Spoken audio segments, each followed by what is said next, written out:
성경 말씀 봅니다. 마가복음 5장 35절부터 마지막 43절 말씀까지 보겠습니다. 우리가 하나님을 믿는다고 교회를 다니면서 예수님이 누구신지 우리가 여러 가지로 표현을 할 수 있습니다. 왜냐?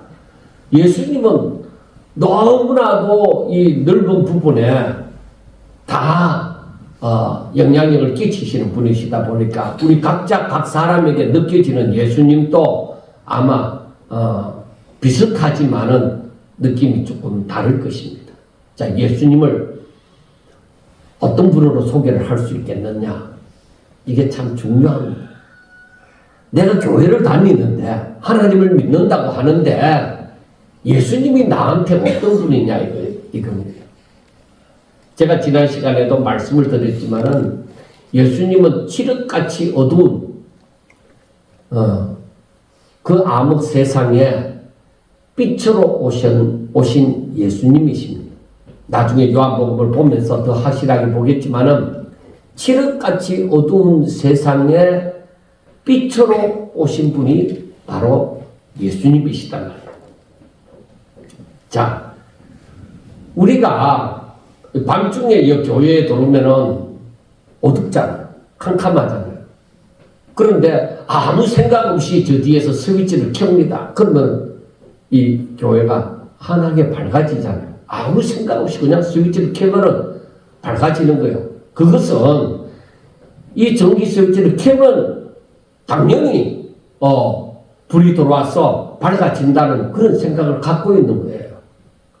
마찬가지입니다. 우리 예수님이 어둠 가운데 가시면 그 어둠이 떠나가고 밝아진다는 것입니다. 내 마음이 어두울 때에 예수님이 내게 오시면은 내 마음이 밝아진다는 것입니다. 어쩌면은 우리가 저 뒤에서 전기 스위치를 교회 안을 밝히기 위해서 전기 스위치를 켜는 것보다도 더 확실한 것이 바로 예수님이 오시는 것입니다. 예수님이 오시면은 어둠이 떠나가고 그 빛된 세상이 되어진다는 것입니다. 예수님이 오시기 전에 상황이 어떠했느냐? 약 400여 년 동안 선지자가 없었어요. 그 시대는 선지자가 없었고 그냥 전통적으로 유대인들이 그냥 하나님을 믿는다고 믿고 있었습니다. 그래서 저들이 장로들의 유전을 따라서 행하고 그 가운데 서기관이나 바리새인들이 이 힘을 가지고 그 당시에 종교 지도자로 생활을 했습니다. 그런데 저들이 선지자들처럼 하나님의 뜻을 알고 어디가 길인지를 제대로 아느냐? 저들은 몰랐습니다. 그래서 예수님이 그들을 향해서 뭐라고 얘기했어요? 외식하는 자들. 화 있을진저 외식하는 자들아. 그렇게 얘기를 하셨잖아요. 그러니까 저들이 하나님을 믿는다고 하지만은 하나님의 뜻을 제대로 알지도 못하고 자기들의 욕심으로 살아가면서 다른 사람들도 자기들처럼 그렇게 살기를 바랐던 것입니다. 그러니까 더욱더 어두운 세상이 되어져 버린 것이죠. 그 가운데 예수님이 오신 것입니다. 칠흑같이 어두운 세상에 예수님이 오신 것입니다. 예수님은 요한복음 14장 6절에서 말씀하는 것처럼 우리의 길이 되시고 진리가 되시고 생명이 되십니다. 그리고 요한복음 1장에서 말하는 것은 바로 예수님은 말씀이시요 그 가운데는 생명이 있고 그는 사람들의 빛이라 그렇게 말씀을 했습니다. 그런데 우리가 쉽게 우리가 아주 단순한 거 더 이상 어린아이한테도 말할 필요가 없는 거 그게 뭐냐면 아무리 어두운 밤이라도 빛이 비치면은 어둠은 떠나게 되어진다는 것입니다. 전등 스위치를 켜면은 환하여진다는 것입니다. 마찬가지로 그보다도 더 확실한 빛인 예수님이 가는 곳마다 어둠이 물러가고 환하게 되어진다는 사실입니다. 이것이 이제 계속 이제 마가복음 5장에서 계속 보여지는 것입니다. 자, 마가복음 5장에 제일 먼저 기록된 사건은 그라사인들이 사는 그 지방에 예수님이 가셔서 누구를 만나게 되어졌느냐? 귀신 들린 자를 만나게 되어졌습니다. 그런데 이 그라사인의 지방에 이 땅에 머물기 전에 오다가 배를 타고 오다가 이 마가복음 4장 마지막에서 보면은 어떤 일이 있었느냐 하면은 예수님은 피곤해서 그 배 끝에 가서 주무시고 계셨습니다. 그런데 바람이 불고 풍랑이 일고 그 어두운 밤에 난리가 났어요.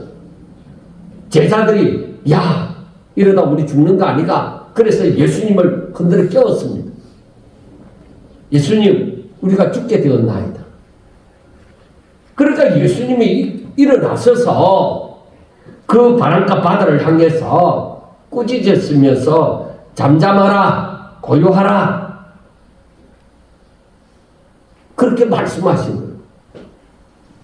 여러분 우리 한번 따라합시다. 잠잠하라 고요하라. 이게 뭐 어렵지 않잖아요. 이렇게 말하는 것이 잠잠하라 고요하라.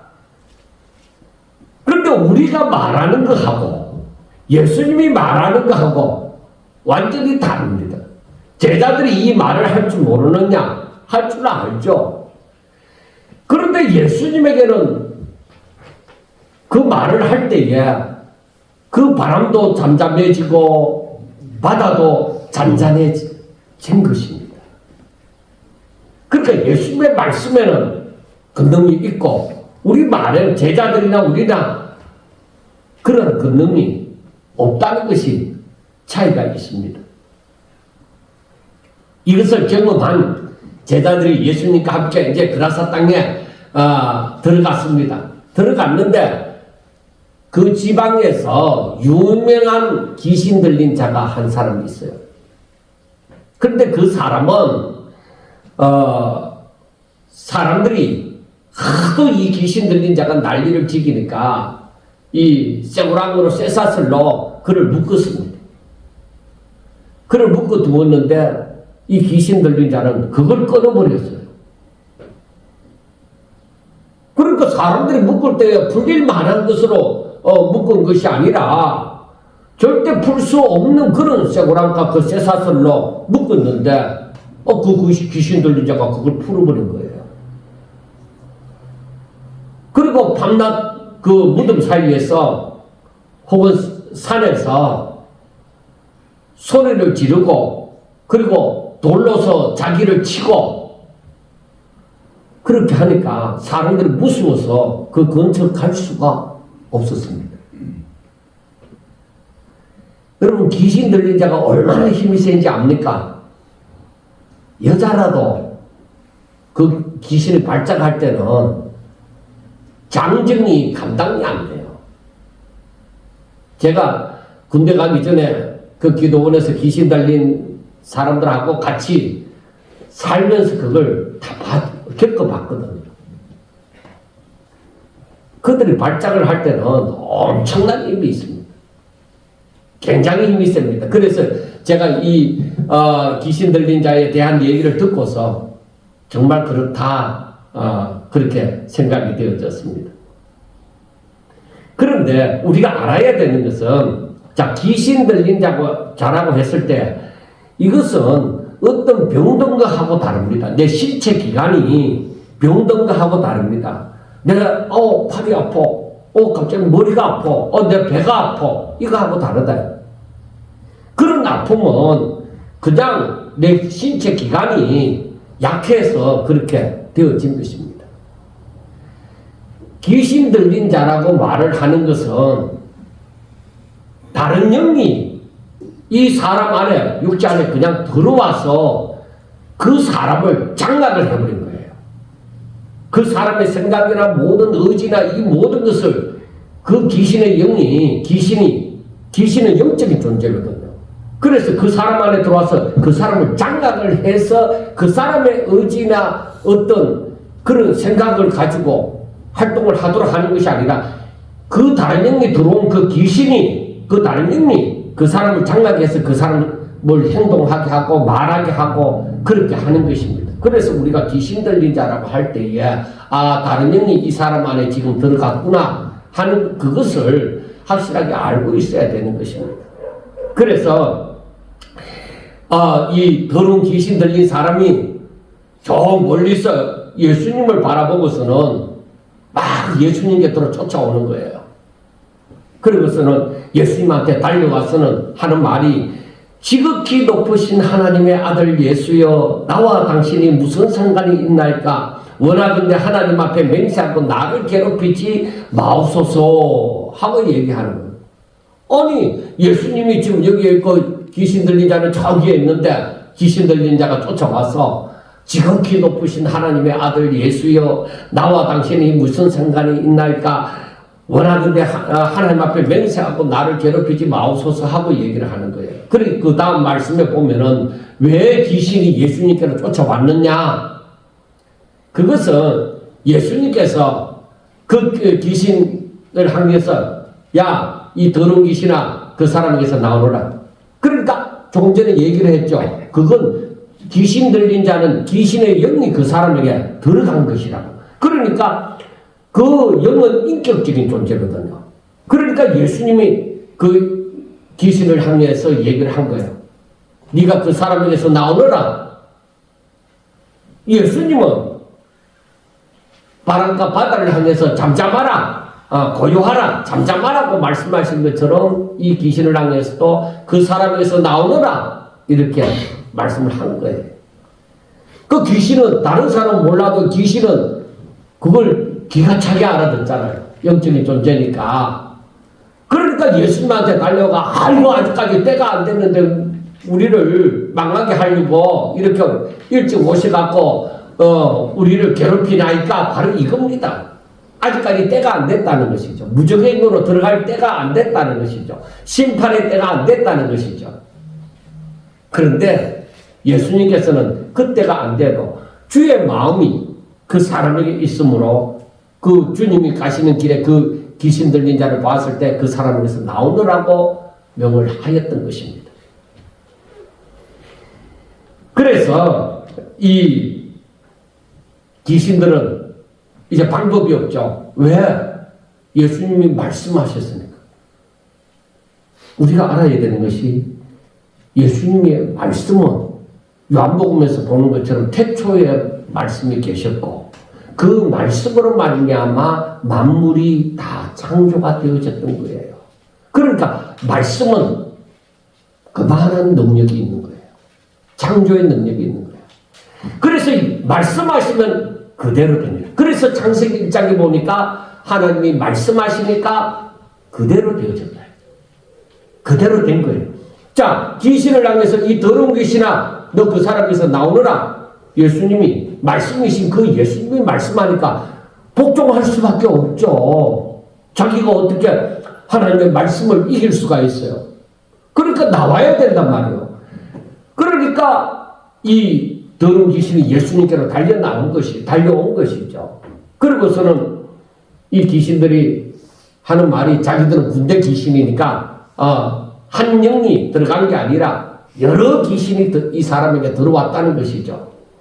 그러니까 자기들로 하여금 나가라 하지 말고 저 돼지떼가 있으니까 저 돼지떼 속에 들어가게 해달라. 그 살아있는 생명체 속으로 들어가게 해달라는 것이죠. 육체가 있는 곳으로. 그 귀신은 그 육체 가운데 거하게 되어진다. 그래서 그 육체에 들어가게 하는 예수님이 허락을 한 거죠. 그런데 여러분 보세요. 귀신이 돼지떼 속에 들어가니까 돼지떼가 어떻게 될까요? 자기 죽으려고 바다 속으로 뛰어 들어간 것이죠. 내리막길을 달아서 한 2,000마리나 그 돼지떼가 그 바다 속으로 들어간 것이죠. 여러분, 귀신에게 사로잡히면 망하는 거예요. 분명하게 알아야 돼요. 더러운 영에 사로잡히면은 절대 흥하는 일이 없습니다. 더러운 영에 사로잡히면 망하는 거예요. 그래서 우리가 이 더러운 영과 깨끗한 영을, 그래 성령과 악령을 분간을 할 줄 알아야 되는 거예요. 내 속에 성령이 거하느냐 아니면 악령이 거하느냐 하는 것을 알아야 되는 거예요. 그 하나님을 안 믿는 사람이 내 속에 사탄의 영이 거하는지 하나님의 영이 거하는지 그거 모릅니다. 그 분별할 수 있는 능력이 없어요. 왜? 깨끗한 영을 모르니까, 성령을 모르니까 자기들이 악령이 거하는 줄도 모르는 거예요. 그래서 그 사람들을 향해서 쉽게 그 귀신이 쓰였다 그런 식으로 악령이 너가 악령에 쓰였다 그런 식으로 얘기를 안 하잖아요. 왜? 그게 정상인 세상에 살고 있으니까 우리가 사탄의 영에 배후에서 사탄의 영이 배후에서 조종을 하는 세상, 그것이 정상인 세상에 살고 있으니까 그들 향해서 우리가 악한 영이 저들에게 있다 그렇게 말을 하지 않는 것이죠. 완전히 사로잡혀갖고 더러운 영에 사로잡혀갖고 자기의 의지나 생각이나 이 모든 것이 자기 마음대로 할 수 없는 그런 입장에 있을 때에 그것이 완전히 더러운 귀신에 완전히 씌었다 그렇게 말을 하는 것입니다. 자, 무엇보다도 중요한 것은 빛이 되시는 그 예수님을 만나게 되어졌을 때 이 어둠은 떠나게 되어지는 거예요. 전기불이 탁 들어오면은 어둠은 순식간에 떠나는 것처럼 예수님이 그 사람을 사랑하사 귀신 보고 나가라고 얘기를 할 때에 그 사람에게는 빛이 임하고 이 어둠은 사망의 영인 이 어둠의 근세 가운데 있는 이 더러운 영은 떠나게 되어지는 것입니다. 그래서 제가 기도원에 있을 때에 그 귀신 들린 자들에게 가장 먼저 제가 있던 곳에서 가장 먼저 하는 것이 무엇이냐? 그 귀신 들린 자에게 성경을 읽게 하는 거예요. 그리고 말씀을 예배를 자꾸 드리면서 말씀을 듣게 하는 거예요. 그리고 그에 따라서 순종을 하도록 만드는 것이죠. 그때에 그 사람들이 정말로 얼마만큼 따라하느냐에 따라서 그 사람들의 차도가 달라지게 되어지는 것입니다. 자, 그런데 중요한 사건이 있습니다. 돼지떼 2,000마리가 바다 가운데 뛰어들어서 몰살해버렸잖아요. 그 돼지를 먹이던 사람들은 뭐예요? 이게 무슨 일이냐 이거예요.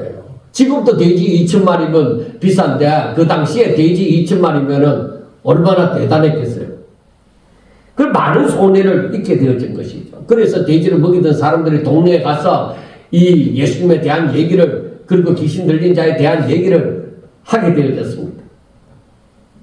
그래서 사람들이 예수님께로 나옵니다. 예수님께로 나와서 보니까 아니 자기들이 감당할 수 없었던 그 더러운 귀신 들린 자가 옷을 딱 정장으로 입고서 깨끗하게 입고서 맑은 정신으로 예수님 앞에 앉아있는 것을 보게 된 것입니다. 그러니까 사람들의 생각이 어떻게 했어요? 야, 이게 어찌 된 일이냐?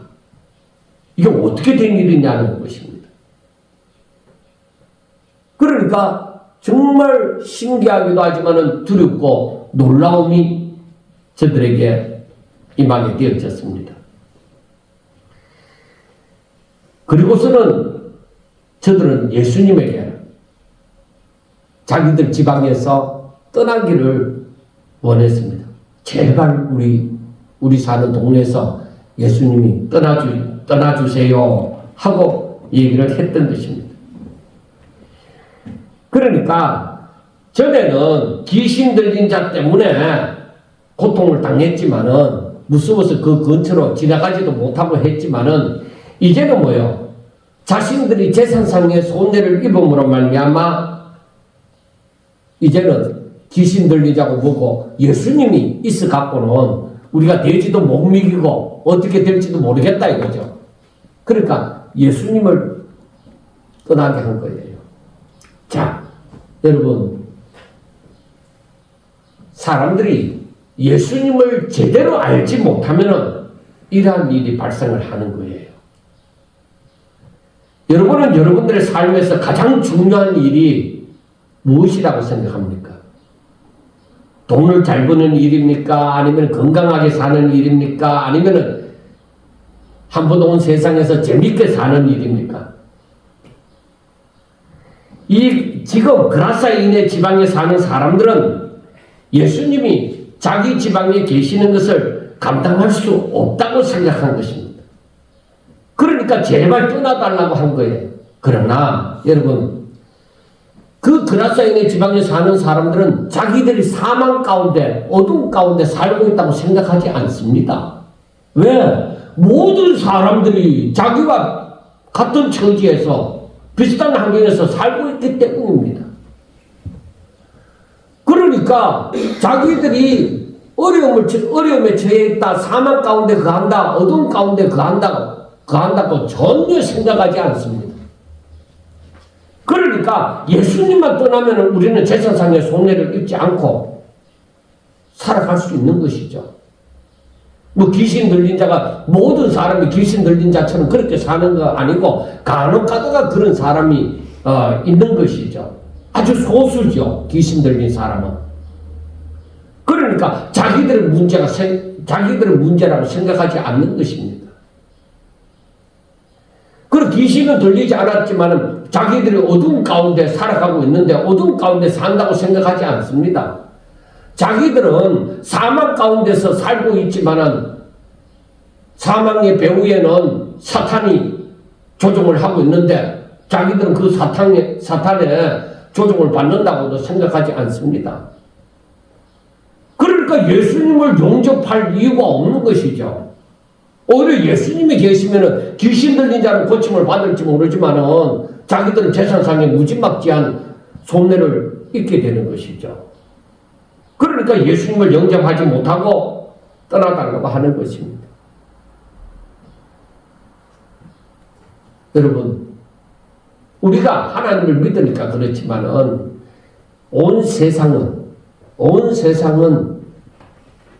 바로 사망으로 덮여진 암흑 속에서 지내고 있습니다. 그러므로 항상 사탄의 지배를 받고 자기 마음의 원함과 육신의 욕망을 따라서 살고 있습니다. 그래서 사람들이 무슨 일을 아무리 열심히 한들 암흑에서 벗어나 자유롭게 다닐 수 있는 삐된 세상에서 살지는 못하는 것입니다. 그래서 이 문제를 해결하여 주시고자 오신 분이 바로 사람들의 빛이 되시는 예수님이십니다. 예수님은 바로 우리들을 어두운 가운데서 사망 가운데서가 아니라 바로 밝은 세상에서 빛된 세상에서 살게 하시려고 오신 것입니다. 사망의 세상에서 생명의 세상으로 살게 하시려고 예수님이 오셨다는 것입니다. 그래서 누구든지 예수님을 영접하는 자는 어둠에 다니지 않고 빛 가운데 살게 되는 것입니다. 요한복음 8장 12절에 보면은 그런 말씀이 있습니다. 예수님께서 하시는 말씀이 나는 세상의 빛이다. 나는 세상의 빛이다. 그래서 나를 따르는 자는 어둠에 다니지 아니하고 생명의 빛을 얻으리라. 그때는 아멘 하셔도 괜찮습니다. 그게 진리인데. 여러분, 그러니까 예수님이 하신 말씀을 곰곰이 생각해 보면은 지금 세상은 어둠 가운데 있다. 그런데 예수님을 따라가는 사람은 어둠 가운데 다니지 아니하고 생명의 빛을 얻으리라. 빛 가운데서 살리라. 그래서 예수님께서 말씀을 하셨죠. 너희는 세상의 빛이니. 왜? 빛이신 그 예수님을 용접한 자거든. 빛이 너희들 가운데 있다 이거. 그래서 너희는 세상의 빛이라고 얘기하는 거예요. 그러면 우리가 생각해 봅시다. 우리가 빛이면, 우리가 세상의 빛이면은 이 어두운 세상에 내가 나가서 활동을 하면 이 빛을 드러내면 빛을 드러낼수록 어둠은 더 어두워집니까? 도망가게 되어집니까? 그걸입니다. 도망가게 되어집니다. 내가 빛의 자녀로서 살면 살수록 내 주변 환경은 밝아지기 시작하는 것입니다. 어둠보다는 빛을, 종살이보다는 자유를 사모하지 않는 사람은 그라사인의 지방에 거하는 사람들처럼 예수님을 멀리합니다. 왜? 자기들의 욕심을 채울 수 없으니까. 그러니까 인생이 뭘까? 이 생각하는 자체가 저는 복이라고 생각합니다. 인생이 뭘까? 왜 사는 걸까? 어디서부터 왔을까? 어떻게 사는 것이 가장 행복한 것일까? 그거 생각하는 데서부터 예수님을 발견할 수 있게 되어지는 것입니다. 그래서 예수님을 만난 사람, 그래서 주의 말씀이 임한 사람, 그 사람들은 바로 빛과 자유가 주어지는 것입니다. 그래서 요한복음 8장 32절에서는 진리를 알지니 진리가 너희를 자유케 하리라. 예수님을 알면 바로 너희들에게 자유가 있다는 것이죠. 지식적으로 아는 거 말고요. 주와 내가 사귐이 있으면, 인격적인 교제가 있으면 자유가 있다는 것이죠. 그래서 이제 25절부터 나오는 그 12해를 혈류증으로 알아온 그 여인을 보면은 이 여인은 자기의 전 재산을 들여서 12년 동안 용하다는 의사는 다 찾아다니고 좋다는 약은 다 지어 먹어봤겠죠. 근데 이 병이 안 나는 것입니다. 오히려 더 고통에 사로잡혀 있었습니다. 그런데 어느 날 예수님에 대한 소문을 들었다 이 말이에요. 이야, 그 소문이 진짜라면 내 병도 고침을 받을 수 있지 않나? 내가 진짜 그런 분의 옷이라도 만지면은 내 병이 나을 거야. 그러니까 이 12회 동안 혈류증으로 고생한 이 여인이, 이 혈류증이라면 피를 흘린다는 거거든요. 그러니까 이런 사람은 유대인들에게 있어서 부정한 자라고 해서 사람들이 가까이에 가면 안 되었습니다.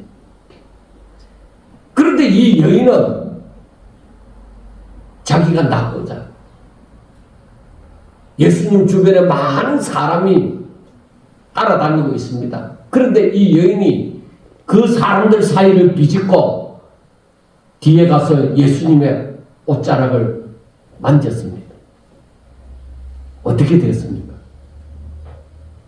자신을 괴롭히는 그 혈류증이 12년 동안이나 자기를 괴롭혔는데 그 혈류의 근원이 말랐다는 것을 자기가 알았습니다. 예수님이 누가 내 옷에 손을 대었느냐? 예수님은 자기에게서 능력이 흘러나간 것을 알았기 때문입니다. 그러니까 제자들이 하는 말이, 예수님 지금 사람들이 이 주변에 많아갖고 뭐 옷을 만질 수도 있죠. 그걸 갖고 얘기를 하십니까? 그렇게 제자들은 아무것도 모르니까 그렇게 한 거죠. 그러니까 예수님 주변에 따라다니면서 예수님 옷을 이렇게 만졌던 사람들이 한둘이었겠습니까? 그런데 이 12년 동안 혈류증으로 고생한 이 여인에게 능력이 나간 것이죠. 어떻게 그렇게 됐을까요? 이 여인은 예수님에 대한 소문을 듣고서 내가 예수님의 옷가라도 만지면은 내 병이 나음을 입으리라 그렇게 생각을 하고서 만진 거예요. 그렇게 해서라도 예수님의 능력은 나갈 수가 있기 때문입니다. 그래서 이 여인이 예수님이 하시는 그 자신의 능력이 나간 줄 알고 누가 내 옷에 손을 대었느냐 그렇게 말을 할 때 이 여인이 자신의 정체가 드러난 것을 알고 나가서 얘기를 했습니다. 내가 여차여차해서 이렇게 예수님의 옷에 손을 대었습니다 하고 얘기를 한 것입니다. 예수님은 말씀을 했습니다. 딸아, 너의 믿음이 너를 구원했다. 평안히 가라. 네 병에서 놓여 건강할지어다 하고 말씀을 합니다. 자, 이 여인을 낫게 한 것은 예수님에 대한 소문을 듣고 예수님을 그런 분으로 믿고 행했기 때문입니다. 모든 자신이 예수님 가까이에 나올 수 없는 그런 형편을, 그런 장애물을 다 이기고 예수님 앞에 나와서 그 옷에 손을 대었다가 아무도 모르는 줄 아는데 예수님만은 알잖아요. 하나님은 아십니다. 그래, 그 믿음이 있는 자에게 능력이 나가는 거예요. 아무리 똑같은 그 행위가 있다고 하더라도 믿음이 없이는 그 능력이 나가지 않습니다. 그 사람에게 나가지 않습니다. 그래서 우리가 알아야 됩니다. 내 믿음이 있어야 돼. 내가 믿음이 있어야 되구나. 예수님이 능력이 있느냐 없느냐가 아니라 바로 내가 믿음이 있어야 되구나. 그겁니다. 내가 그 능력을 받을 만 해야 되구나. 내가 복을 받을 만 해야 되구나. 그럼 우리가 그걸 깨닫죠. 자, 귀신 들린 자가 예수님을 만나게 되어지니까 그를 장악하던 어둠의 권세가 귀신이 떠나가고 온전하여졌습니다. 12년 동안 혈류증으로 앓은 여인이 제가 믿음으로 예수님께 나가서 예수님을 만나게 되어졌을 때에 그는 평생 동안 이렇게 혈류증으로 고생할 줄 알았는데 예수님을 만나게 되어지니까 절망 가운데서 소망 가운데로 소망으로 살게 되어졌습니다. 사망 근세가 떠나고 즉 어둠의 근세가 떠나고 그는 이제 자유하게 평안하게 되어졌습니다. 이제 마지막 사건이 무엇이냐면 해당장 야이로의 딸입니다. 이 해당장 야이로가 예수님께 나왔습니다. 해당장이 그 한 지역의 해당을 맡아서 그 책임지는 자가 예수님 앞에 나오기가 그리 쉽지는 않습니다. 당시의 바리새인들이 예수님을 좋아하지 않았기 때문입니다. 그런데 해당장 야이로가 예수님께 나와서 예수님, 내 딸이 죽게 되었습니다. 우리 집에 가서 내 딸 위에 손을 얹고 기도를 해서 그가 나음을 잊게 해주세요. 그가 구원을 받게 해주세요. 그렇게 간청을 했습니다. 예수님이 두 말도 하지 않으시고 가자. 너희 집에 가자. 그리고 일단 야이로의 믿음을 해당장인데 예수님 앞에 나왔으니까 그 믿음을 본 거죠.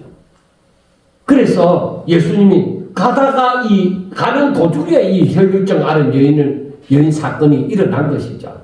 그래, 이 사건이 이제 혈류증 앓은 여인이 이제 예수님께서 따라 평안히 가라. 내 믿음이 너를 구원했다 하고 그 일이 끝나자마자 해당장 야이로의 집에서 사람이 왔습니다. 해당장 야이로에게 말을 합니다. 보세요. 당신 딸이 이제 죽었습니다. 당신 딸이 이제 죽었으니까 예수님이 이제 그만 괴롭히세요.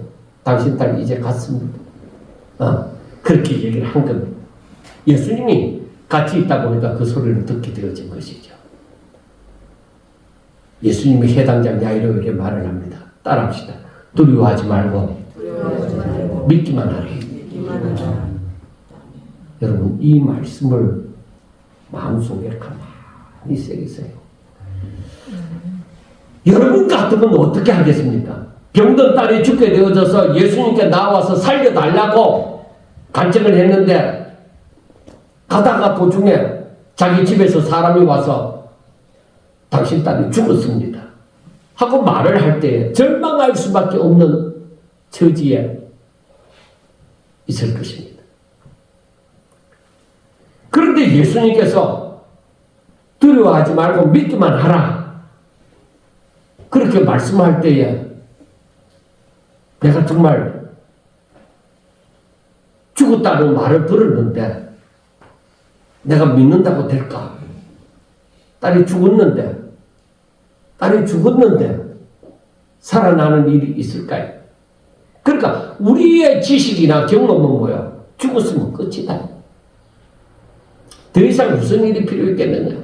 예수님이 가셔도 그냥 기도해주고 이제 장례식 치르는 일밖에 더 있겠나? 이렇게 생각할 수 있잖아요. 예수님께서는 하시는 말씀은 바로 그런 의미야. 우리가 생각하는 의미하고는 다르게 두려워하지 말고 믿기만 해라. 네가 처음 나에게 찾아왔던 그 믿음 가지고 변하지 말고 계속적으로 믿으라는 것입니다. 자, 이 일을 예수님이 딸을 살리려고 일을 시작하셨잖아요. 회당장 야이로의 집에 가고 있었잖아요. 그런데 아직 도착도 안 했잖아요. 그런데 딸이 죽었어요. 예수님이 그걸 모르겠냐. 이 일을 시작하신 자가 분명히 성취하시는 거예요. 하나님 뜻대로, 기쁘신 뜻대로 일을 이루실 거예요. 그래서 예수님께서는 걱정하지 마라. 그냥 너 믿음 그대로 믿어라. 그것이죠. 그래서 예수님을 어떤 분으로 믿느냐 하는 거, 그게 참 중요합니다. 예수님은 그냥 우리가 뭔가 힘이 필요할 때, 도움이 필요할 때에 주님 나를 좀 도와주세요. 도와주면 감사하고 안 도와주면 어쩔 수 없고 그런 분이죠. 여러분은 예수님을 믿을 때 그 예수님이 어떤 분이라고 생각하면서 믿습니까? 도와주면 감사하고 안 도와주면 어쩔 수 없고 그겁니까? 여러분, 예수님의 그 말씀, 이 성경 말씀을 어심없이 받아들이겠습니까? 아마도 여러분들이 예수님의 말씀을 믿는다면은, 그대로 사실 그대로 믿는다면은 사람들은 여러분들을 비웃을 것입니다. 저 사람 예수 믿더니만 이상해졌다. 그렇게 생각할 겁니다. 어떤 사람은 바울이 들었던 말처럼 그렇게 할 겁니다. 미쳐도 단단히 미쳤다. 저 사람 교회 다니더만 왜 저리 됐냐? 이제 우리하고 못 놀겠다. 그렇게 말을 할 수도 있습니다. 그렇지만은 예수님은 베드로와 요한과 야고보를 데리고 회당장의 집으로 갔습니다. 그 들어가 보니까 딸이 죽었잖아요. 그러니까 그것을 울면서, 그리고 사람들은 뭐 딸이 살았을 때 어땠니 하고 떠들기도 하겠죠. 그리고 통곡하기도 하죠. 어린 딸이 죽었으니까.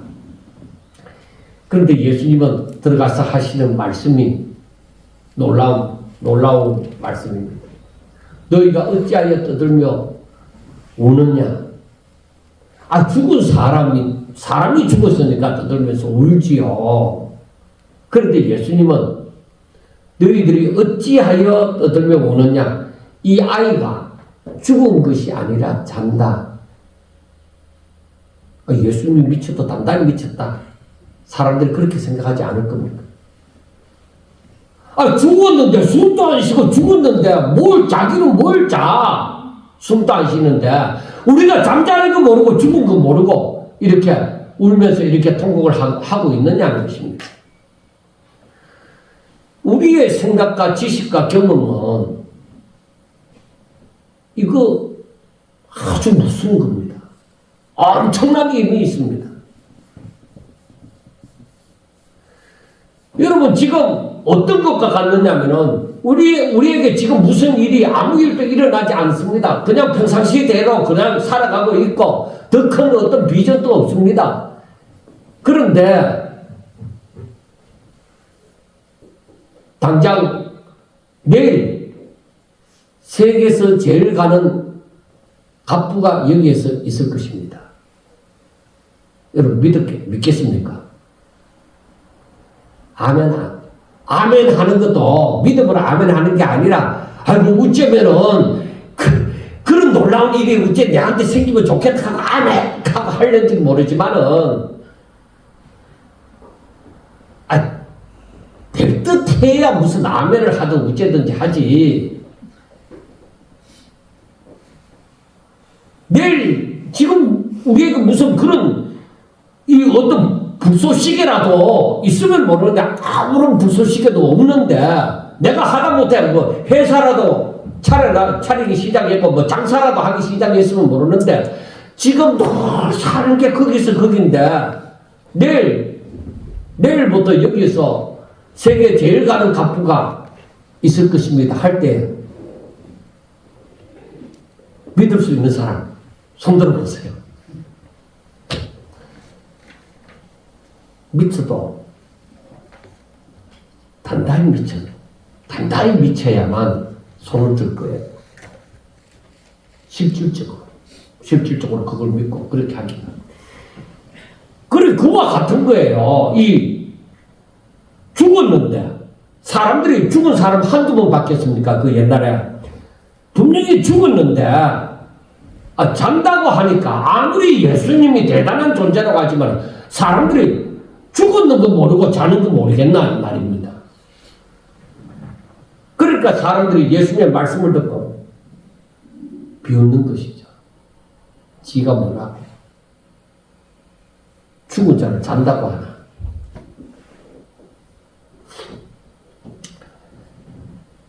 그래 믿어도 잘 믿어야 되는 거예요.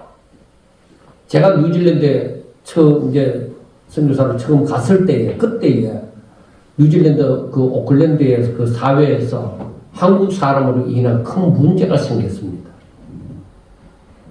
어떤 문제가 생겼느냐 하면은 한국의 목사님이 죽은 사람을 두고 부활한다 하면서 지금 그때 오클랜드의 신문에 크게 났습니다. 부활한다 하면서 사람들이 기도하고 있을 거예요. 그 사람을 두고. 그래서 신문에 크게 났습니다. 그런 일이 왜 일어나느냐? 성경을 제대로 알지 못하기 때문이다. 자, 그러면 지금 여기에서 다른 사람이 아니라 생명의 주인이신 천지 만물의 창조자이신 모든 것을 당신 뜻대로 성취하시는 그분이 죽은 것이 아니라 잔다고 얘기했을 때 내가 믿을 수 있겠느냐. 다른 사람이 얘기하면 모르는데 나는 예수님이 말씀하면 믿겠다는 것이죠. 다른 사람이 아니고 예수님이 바로 그분이 생명의 주인이신 그분이 얘기를 한다면 믿겠다는 것이죠. 우리에게 그런 믿음이 있어야 돼요. 어느 신령한 목사님이 나타나갖고 내가 부활시킨다. 3일 만에 부활한다. 이 딸 그대로 두라. 내가 들어가서 하루에 몇 시간씩 기도할게. 3일 만에 부활할 거다. 그러면 나는 그거 할 거예요. 미친다. 지가 뭐라고? 하나님의 뜻이 거기에 있는 게 부활이라는 것이 거기에 있는 게 아니라. 그런데 지금 이 얘기하고 부활하고는 다릅니다. 이 얘기는 에스겔서에 나타나는 얘기하고 같은 것이고 하나님께서 그 마른 뼈다귀들이 이 살이 붓고 했는데 거기에다가 생기를 불어넣는 거하고 같은 것이고 이 사건하고는 우리가 고린도전서 15장에 말을 하는 그 부활하고는 다른 거예요. 그래서 여기에서 보면은 사람들이 예수님의 말씀, 예수님이 누구신지 모르니까 예수님의 말씀에 대해서 사람들이 비웃더라. 그렇게 말씀하는 거예요. 그래서 예수님께서는 그 해당장 야이로 보고 두려워하지 말고 믿기만 하라. 왜? 내가 바로 생명의 주인이라는 것이죠. 그래서 그 아이가 죽었다 하는 그 아이가 누운 그 방에 들어가서 아이의 손을 잡고서 12살 묵은 그 소녀의 손을 잡고서 달리다군 하고 얘기합니다. 그러니까 이 말은 내가 너에게 말하노니 소녀야 일어나라. 자 여러분 여기서 무엇을 발견하는 거예요? 주의 온성입니다. 주께서 말씀하십니다. 에스겔서에도 대언하게 되어질 때에 생명이 들어가잖아요. 그 말 그것처럼 생명의 주인이 직접적으로 말씀을 합니다. 소녀야 일어나라. 내가 누구한테 명한 소녀야 일어나라. 사랑하는 여러분, 우리 능력 있고 뭐 어떻다고 하는 사람이 기도 열심히 해갖고 뭐 신령한 걸 다 본다고 하는 사람이 무슨 말을 할지라도 여러분 그런 거는 귀신도 아는 거예요. 거기에 그런 데 관심을 갖지 말고 바로 주의 말씀에 관심을 가지라. 주의 말씀에 관심을 가지라.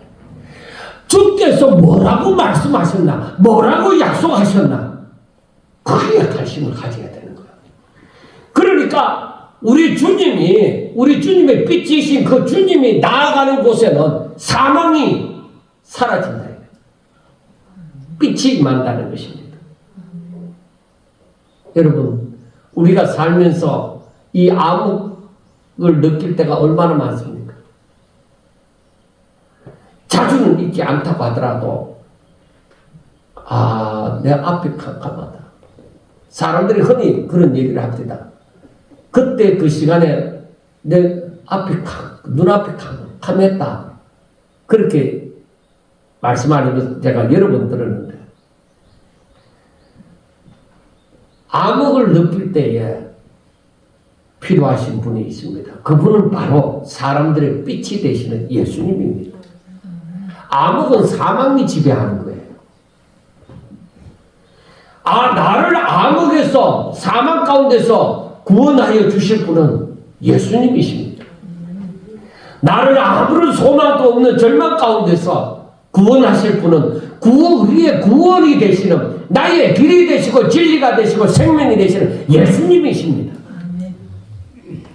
우리 자신이 이러한 예수님을 내가 영접하게 되어질 때에 하나님의 은혜 가운데 내가 예수님을 영접하게 되어질 때 바로 내가 세상에 속한 자가 아니라 하나님의 자녀가 되어지는 놀라운 권세가 있게 되어집니다. 사랑하는 여러분, 그래서 우리 예수 믿는다는 것이 이게 보통 일이 아니에요. 그냥 교회 다니는 사람들 너무너무 많지만 주를 믿는 믿음을, 살아있는 믿음을 가진 사람은 그리 많지 않습니다. 저는 그렇게 생각합니다. 바로 저와 여러분들에게 한번 다시금 자신을 가만히 생각해 보면서 생각해 보세요. 살면서 하나님의 말씀이 생각이 납니까? 하나님의 말씀이 깨달아집니까? 믿어집니까? 그 말씀이 전지전능하신 창조주 하나님께서 주신 말씀으로 믿어지십니까? 그 말씀이 자신에게 위로가 되고 용기가 되어집니까? 그 말씀은 바로 이렇게 자신을 암흑 가운데 구출하여 주시는 빛이십니다. 그 말씀이 내 영혼의 양식, 끝없는 내 생명의 양식이 되어지는 것을 느끼게 되어질 때는 능력입니다. 그래서 하나님의 말씀은 곧 능력이야. 그렇게 말을 하는 거예요. 그래 그냥 성경을 읽었다고 이게 아니라 그 말씀이 내 영혼의 양식이 되어져서 생명이 되어질 때 그걸 느끼게 되어질 때 바로 내가 하나님의 자녀들을 근시가 있는 거예요. 그래서 너희들이 내 안에 거하고 내 말이 너희들 안에 거하면은 무엇이든지 원하는 대로 구하라. 그리하면 이루리라. 어디에 있는 말씀이에요? 요한복음 15장 7절에 있는 말씀이에요. 내 말이 너희들에게 살아있을 때에 너희들은 근세 있는 자가 되어진다. 하나님의 자녀이기 때문에 하나님이 그 기도를 들으신다는 것입니다. 그래서 중언부언하지 않습니다. 확실하게 기도합니다. 여러분, 그래서 우리가 살면서 신앙생활 하면서 세상에서 뭐 어떻게 살아가든지 간에 그 하나님의 말씀이 베드로, 예수님을 부인한 베드로에게 생각이 났던 것처럼 하나님의 말씀이 생각이 나지고 그게 깨달아지기 시작하고 그것이 내 힘과 용기가 되어지고 소망을 불러일으킬 때 그건 능력이 되어집니다. 보통이 아니에요.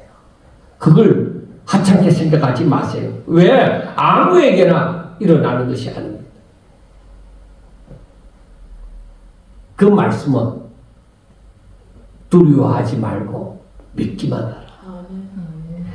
그 말씀, 야, 그게 어떻게 되어지겠나? 아니, 그분이 말씀하셨으면 나는 된다고 믿는다. 다 그겁니다. 그분이 말씀하셨기 때문에 나는 믿는다는 것입니다.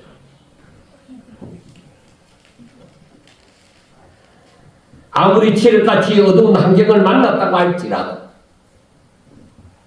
내가 생명이 붙어 있는데 내 앞에 캄캄한 그런 일을 만났다. 그때 우리는 진심으로 주여 하나님 아버지 나를 지켜주세요. 나를 빛 가운데로 인도해 주세요. 그렇게 기도하는 거예요. 왜? 나를 그 지륵 같은 어두운 가운데서 빛으로 인도하실 분은 오직 한 분, 예수님이십니다. 그리고 그의 말씀이 생각이 나셔야 되는 것입니다. 그래서 우리는 지륵같이 어두운 환경을 만났다 하더라도 예수님을 믿고 그 환경에 굴하지 않고 이 지륵같은 어두움이 내게서 지나가리라. 새날이 밝아오리라. 믿으시기를 주의 이름으로 축원합니다. 내가 진정으로 예수님을 믿는다면 이 어두운 밤은 지나가고 새날이 밝아오리라. 여러분, 세상에서는 내가 낙심할 일도 있고 절망할 일도 있습니다. 그러나 그 가운데 하나님이 우리와 함께 하십니다. 그래서 낙심할 거 없습니다. 그래서 예수님은 두려워하지 말라, 놀라지 말라, 근심하지 마라, 염려하지 마라. 내가 너와 함께 함이니라. 그래 그 하나님의 임재를 체험하면서 살아갈 때에 뭘 낙심해? 다른 사람들은 아이고 어쩝니까? 아이고 앞으로 어떻게 살랍니까? 힘내세요. 용기를 내세요. 하지만은 그 하나님의 임재를 체험하는 사람에게는 우리 하나님이 이 순간에도 함께 하십니다. 이 고백이 되어야 됩니다. 하나님이 이 순간에도 함께 한다는 거예요. 내가 불문불 가운데 들어가서 있을 때라도 그때도 하나님이 함께 하시오. 내가 사자굴에 던져질 때라도 하나님이 함께 하시오. 하나님의 사랑하는 자는 하나님의 허락 없이 죽지 않습니다. 아무렇게나 죽지 않습니다. 거기에는 하나님께서 다 뜻이 계십니다. 그래서 이번에 저희 집에 일어났던 일 가운데서도 제가 지난번에도 말씀을 드렸지만 그 가운데서 하나님께서 하시는 말, 제게 주신 그 마음은 하나님이 하신다. 네가 걱정한다고 되는 게 아니라 하나님이 하신다. 그래서 걱정하지 않아도 될 거예요. 그리고 주변의 사람들이 아이고 이 목사 고생 많다, 뭐 어떻다 하지만, 그래서 제가 했는 말이 있습니다. 나는 지금 최고 행복한 시간이다. 왜? 하나님이 함께 하시니까. 하나님이 함께 하여 주시면 거기에는 어두움의 근세가 힘을 쓸 수 없어요. 빛이신 그 주님이 밝혀주시기 때문입니다. 사랑하는 여러분, 꼭 하나님의 말씀을 부여잡고 믿음 의심하지 말고 내 생각, 내 지식, 내 경험 이 모든 것을 하나님의 말씀 앞에 다 굴복시켜야 되는 거예요. 그래야 나를 부인하고 오직 주를 따라갈 수가 있는 것입니다. 주의 임재를 체험하며 하나님의 나라를 경험하면서 살아갈 수가 있는 것입니다. 저와 우리 모든 성도들에게 이와 같은 놀라운 일들이 일어나시기를 주의 이름으로 축원합니다. 기도드리겠습니다. 하나님 아버지, 주께서 두려워하지 말고 믿기만 하라고 하셨사오니 하나님, 저희들이 확실하게 하나님의 약속의 말씀을 부여잡고 좌로나 우로나 흔들리지도 않고 오직 주만 바라보고 주의 말씀을 따라서 순종하는 자들이 되게 하여 주시옵소서. 하나님이 함께하여 주심을, 하나님께서 지금도 살아 역사하심을 아버지여 저희들의 삶에 나타나 보여주시옵소서. 그리하여 더 확실한 증거를 가지고 믿음으로 살아가는 저희들 되게 하옵소서. 예수님 이름으로 감사하며 기도드리옵나이다. 아멘.